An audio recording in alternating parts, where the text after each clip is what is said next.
In the mid-70s, 3 cars caught the attention of Formula One for its audacity and caused a stir, even in a time when innovation in car construction was more common.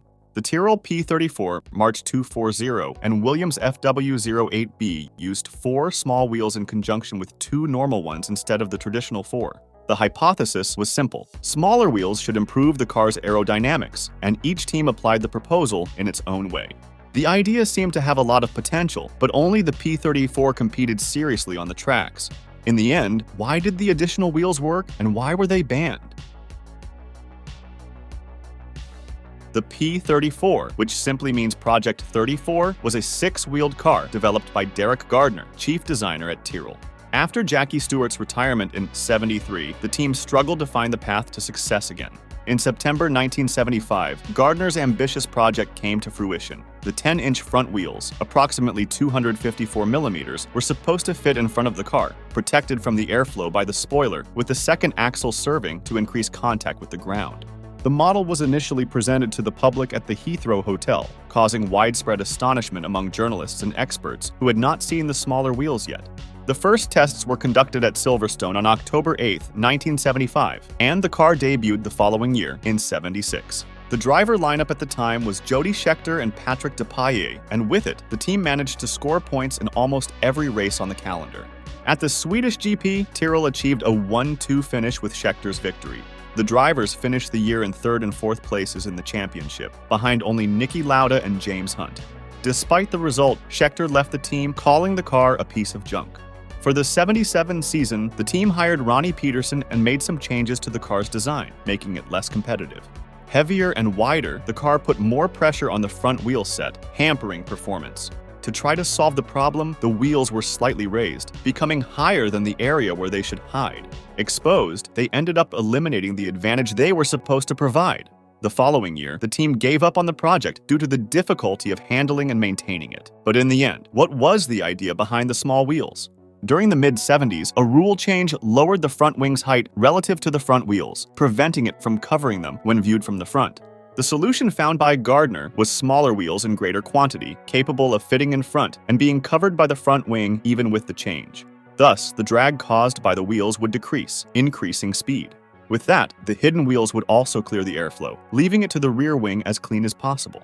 The problem with this idea was that, at the time, no one was producing the small tires in advance. The additional wheels were not there for nothing. They were necessary to maintain the amount of ground contact at levels close to normal. As an unintended consequence, the 4 wheels provided greater braking, helping the drivers. Still, the scheme increased the complexity of the steering and suspension systems. Tyrrell's solution made driving extremely smooth for the drivers. When turning the wheel, only the front axle received the effort. The second front axle was connected to the main axle through a lever not directly linked to the steering system. The car seemed to be good on straights and long corners, but suffered on more complex circuits. The problem lay precisely in the small wheels. The uneven surface on the tracks altered the amount of contact the front wheels normally had compared to the whole.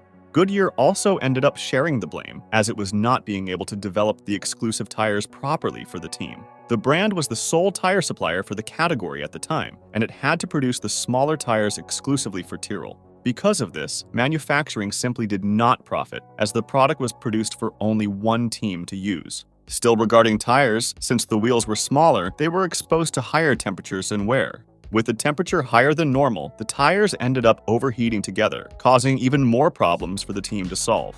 Finally, the complexity of the 4 front wheels made it difficult to adjust and balance the front and rear brakes. The car exhibited front-end nervousness and suffered from oversteer during corner entries. This characteristic wasn't a significant issue for Depailler, but it made driving more challenging for Scheckter and Peterson.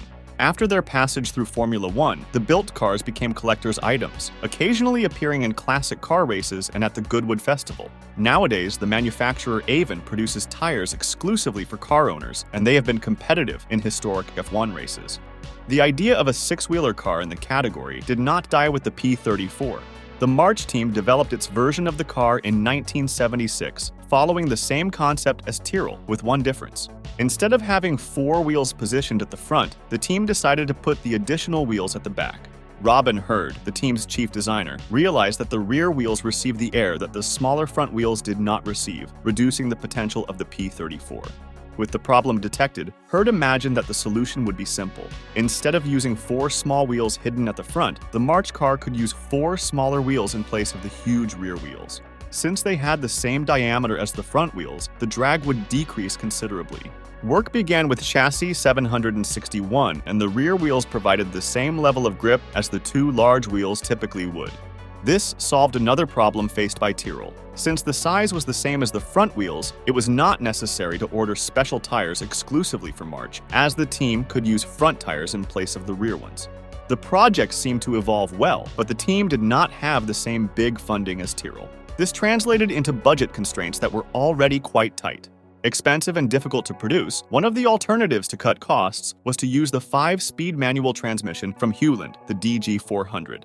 The equipment would be connected to the first axle, with a second unit installed in the middle of the axles connecting the two. With this simplicity, any March 761 could be converted to the new 240 specification without major problems and in a short period of time. Despite its simplicity, this setup added weight, contributing extra kilograms to a chassis that was already 26 kilograms heavier than intended. Max Mosley, Hurd's partner at March, saw the car as a golden opportunity for publicity. Recalling the impact of the P34's launch, the team decided to unveil the car in an effort to attract attention and potentially secure sponsors.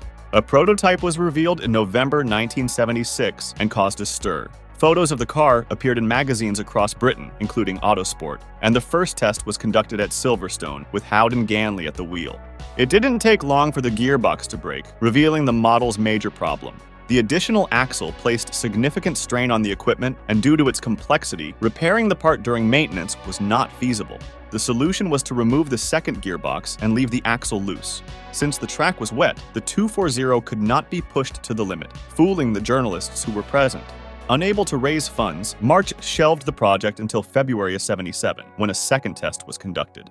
The location was again Silverstone, and this time a more resistant transmission was installed. Jody Scheckter tested the model on a wet track, and the car's traction impressed the driver. Despite all the publicity, the project was put aside again until '79, when Roy Lane asked March to convert his car 771 to the 240 version. With the new specification, Lane achieved victories in hill climb races, but the complexity and lack of reliability made the driver put the car aside. The original March is now on display at the Lauman Museum in the Netherlands, and occasionally appears at events and exhibitions. The idea of using 4 wheels at the rear caught the attention years later of the Williams team. In the early '80s, the team had Ford Cosworth engines, which were falling behind against turbo engine users. To compete against them, Patrick Head even tried to acquire Ferrari V6 turbo engines, but the deal did not materialize. Without the Italians, the team needed to develop something to reduce the disadvantage against rivals, and the solution found was to develop the aerodynamic profile. Frank Durney, team's chief designer, came to the same conclusion as Robin Hurd of March. Durney realized that the rear wheels produced a huge amount of drag. Replacing the rear wheels with smaller versions could reduce the impact, but it also resulted in less ground contact. As a solution, it was necessary to use an extra axle to install 2 additional wheels. The project began in '81 and resulted in the FW08B, a functional 6-wheeled version of the model already used by the team. Hewland also helped Williams by providing a stronger gearbox thanks to the development by Roy Lane. With additional modifications, the car was named FW07E, and the first tests were conducted at the end of '81 at Donington Park. With Alan Jones at the wheel, Head was concerned about the possibility of the car skidding and sliding due to the extra wheels, but the concern was quickly overcome. With the immense downforce produced by the model, lap times began to decrease, and with the arrival of Keke Rosberg, the record held by Alan Prost was broken. British driver Jonathan Palmer also tested the car, first on a rain-soaked Silverstone and then at Croix-en-Terre. The results achieved were so satisfactory that the team decided to develop the FW08B, a car purposely designed to receive the extra wheels. The 6-wheeled prototype proved to be a true monster. The team quickly broke the Donington Park record with Rosberg, who was amazed by the immense traction and stability. Despite all the positive results, the FW08B never competed. As Williams was already announcing Jacques Lafitte to race alongside Rosberg, the FIA decided to intervene by banning the prototype. According to Patrick Head, the federation's argument was shallow. The car was simply banned because it would cause chaos in the pits during pit stops, as well as increase the costs of the category. Another argument was that the car violated the rule that dictated that only 2 wheels could drive the models. With weak justifications, the FIA stood firm with the decision and banned cars with additional wheels forever, limiting the number of them to 4. 10 years later, the FW08B reappeared at the 1994 edition of the Goodwood Festival with Palmer at the wheel. The car broke the track record and has since been stored in the museum where the event takes place, emerging occasionally to participate in exhibitions and special presentations. F1 saw a 4th attempt at a 6-wheeled car, this time with Ferrari. Still in 1976, the team decided to test 2 extra wheels installed together with the traditional wheels, resembling those used in trucks. As its organization was bizarre and completely against the rules that delimit the width of the cars, the project did not go ahead. The strange test has few photos and did not even produce satisfactory results, but it was marked in the history of the category as one of the most bizarre proposals ever taken to the track. If you enjoyed the video and want more information about Formula 1, IndyCar, and other motorsports, subscribe to the channel. Questions, suggestions, or tips are always welcome. Feel free to leave them in the comments below. Thanks for watching.